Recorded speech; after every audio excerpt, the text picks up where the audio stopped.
ألف خطوبة فك ولا جوازة واحدة عك. هنعرف دلوقتي المثل ده بيتقال امتى. خليكم معايا. واحدة بتسألني وبتقولي امتى أعرف إن العلاقة دي لازم تنتهي خطوبة رسمي مش حب. قالت لي أعرف امتى إن اللي معايا ما ينفعش إنه يكمل. قالت لي أقدر امتى آخد القرار اللي مرجعش وأندم عليه وأقول يا ريتني ما خدت القرار ده. تعالي أقولك، ده مش عشان خاطر إن أنا مفيش مني وخارقة، ولا عشان خاطر أنا بخرب، واللي ليه رأي تاني عكس رأيي يدخل بكل احترام يقوله، عشان هي كمان تاخد خبرة وتعرف هي هتقدر تعمل ايه. أول حاجة ومن غير أي تفكير، البني آدم اللي ما بيعرفش ربنا. تعرفي امتى ان هو ما يعرفش ربنا؟ وعلى العلم هقول لكم قصاده ان في ناس بتبقى كده فعلا، بس خلينا ماشيين واحدة واحدة. البني آدم اللي ما يعرفش ربنا، اللي ما بيركعهاش، اللي ما بيقراش قرآن، قصاد ده بقى في تصرفاته ما بيعرفش ربنا. يعني عادي بيقبل عليكي ان انت تبقي تنامي مقهورة، هو عادي ما بيحسش بتأنيب الضمير. عادي بالنسبة له ممكن يقبل عليكي ان هو يبقى تبقي فرجة للناس بره بأي شكل من الأشكال. ده ديوس ما يعرفش ربنا، على العلم انه ممكن يكون بيصلي وممكن يكون بيقرا في مصحف وقرآن، بس واخدهم شكل. في ناس بتبقى واخداهم شكل. ما هو مش كل من ركعها وكل مسك مصحف ولا كل من سبح فبيعرف ربنا. شفت انا معاكم للاخر ازاي؟ يعرف ربنا في تصرفات وفي افعال. فبسم الله الرحمن الرحيم، الصلاة اهم حاجة، لاني طولنا ولا قصرنا الصلاة اكيد هيجي يوم وتنهينا عن الفحشاء والمنكر، وتنهينا عن حاجات كتيرة ما ينفعش ان احنا نعملها. تاني حاجة، البني ادم اللي ما بيقدركيش، اللي هو انت عنده تحصيل حاصل، اللي انت وجودك مش اساسي، 24 ساعة غايب، ولما تيجي تتكلمي وتعاتبي يقولك انت نكدية.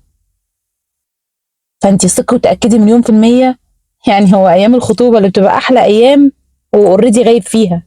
لما تبقي في بيته فانت بالتالي واحدة مرمية في البيت وخلاص، عايز حد يصونه يعني بمعنى اصح. البني ادم البخيل، ما هو البخيل ده مش بخيل فلوس بس، البخيل ده بخيل مشاعر، بخيل في تقدير، بخيل في اسلوب وطريقة، بخيل في كل حاجة بس ما عدا على نفسه. فبيبقى شايف نفسه نمبر 1 واي حاجة تانية تحتيه. فأي حاجة هيحبها لنفسه الأول، مش هيحبها لغيره. البني آدم أبو لسان طويل ده أضعف بني آدم في الدنيا.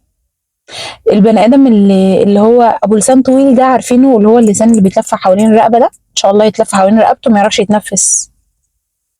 شايف إن هي دي الرجولة. أنا رجولتي إن أنا أخليكي تسمعي كلامي وإن أنتي تفهمي، هي دي طريقتي. فاللي قدامه بتحبه فتقول حرام، ما خلاص طب هعمل ايه، ما هي دي طريقته وهي دي اسلوبه فخلاص. ما ينفعكيش. طول لسانه في خطوبه، بعد الجواز هيديكي بالجزم. وما ترجعيش تقولي ليه، ولا ترجعي تشتكي للناس وتشتكي لاهله. انت واخداه كده، واخداه ان هو عنده اول خطوه شغاله، فبعد كده انت مراته بتاعته، حقه، الجاريه بتاعته يعني. قليل الاصل، اللي هو انت ركزي في تصرفاته وافعاله مع اللي حواليه، ركزي في تصرفاته وافعاله مع اهله، ركزي في تصرفاته وافعاله مع اي بني ادم بيتشكل معاه. لان انت مسيرك في يوم من الايام هتختلفي معاه في الراي. شوفي بقى وقت ما تيجي تختلفي معاه هو رد فعله هيكون عامل ازاي. النرجسي بقى ده حطي تحتيه مليون خط، اللي هو انا من بعد الطوفان، انا ما بغلطش، كل اللي بقوله صح، انا انجح واحد في الدنيا، انا مفيش زيي، انا وانا وانا وانا وانا، قصيده انا للمتنبي. ده حطي عليه مليون خط وعلامه اكس كبيره كده. تنفعش. ليه؟ انت عايزه حياه هاديه. هو انت بتطلعي من بيت اهلك عشان خاطر تتعذبي؟ لا. واياكي تاخدي قرار ان انت تطلعي على بني ادم لمجرد ان انت عايزه تتجوزي وخلاص. الجواز وخلاص والله يا جماعه لاي سبب من الاسباب. واحده عايزه تخلص من بيتها، واحده عايزه تبقى ام، واحده عايزه تبقى ليها حياتها المستقله، واحده عايزه ان هي تتجوز زي بقيه البنات عشان خاطر القطر ما يفوتهاش. يفوتك قطر يجيلك سفينه، تفوتك السفينه يجيلك طياره. ده مكتوب لك، ده مكتوب لك يا جماعه. انا سمعت من الشيخ قال لي انتوا من بعد 40 يوم في بطن امهاتنا بيتكتب اقداركم، وبيتكتب انتوا هتتجوزوا امتى وهتخلفوا مين وعيالكم هتعيش ولا لا وهتبقوا عاملين ازاي وهتطلقوا ولا هتكملوا ورزقك ده هيكون فين وفلان الفلاني ده هيقابلك في الوقت الفلاني هيقول لك الحاجه الفلانيه عشان خاطر ليها سبب بعد كده. فده امر مفروغ منه خلاص. فاحنا الحته دي بلاش تختاروا الناس وتتقبلوا عيوبهم لمجرد ان انتوا عايزين تخلعوا او لمجرد ان انتوا عايزين تتجوزوا زي بقيه البنات.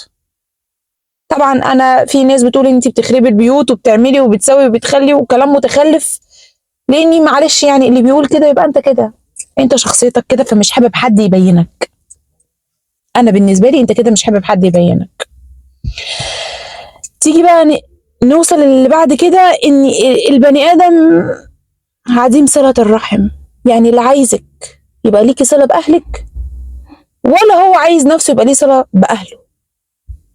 ده اسمه ايه؟ عديم صله الرحم. ركزوا كويس قوي في التفاصيل دي، وفي تفاصيل جوه التفاصيل لازم تعرفوها مليون في المية، وتعرفوا البني آدم ده ينفعني ولا لأ، البني آدم ده هينفع أعيش معاه ولا لأ، هينفع يبقى أب لعيالي ولا لأ. طبعا كل ده انتوا اللي تقدروا تعرفوه.